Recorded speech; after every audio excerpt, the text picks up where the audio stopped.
Good morning! I'm Irish Cuadro and I'm 2 years na rin sa church na Harvest Gospel Church. And I was baptized last 2022 in Binangonan Child. I am Jessica Bautista. I was baptized in 2022.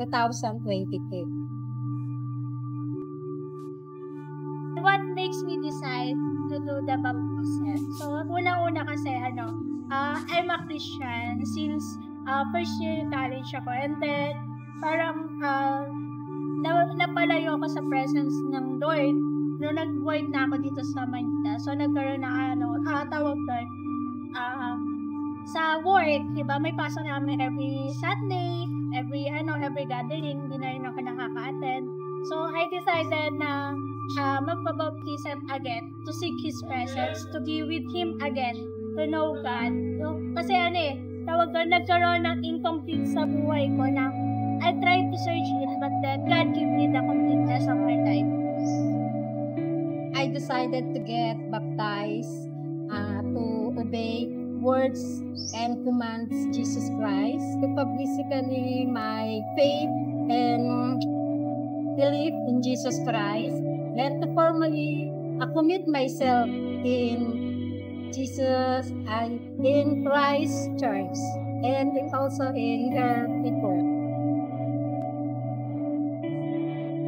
Then, yung status ko right now, simula nung nabaptize ako,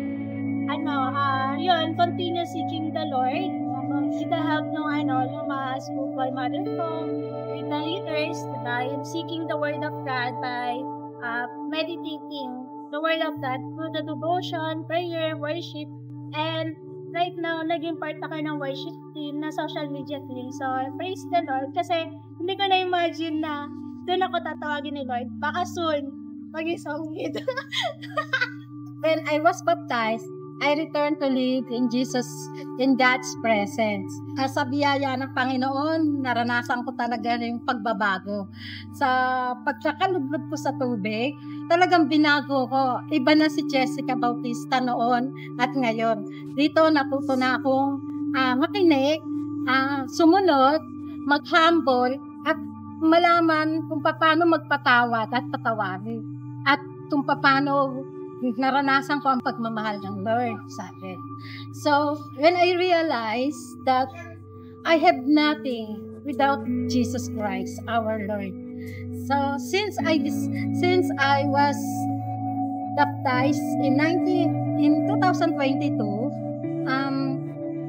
I am willing to follow Jesus. No turning back.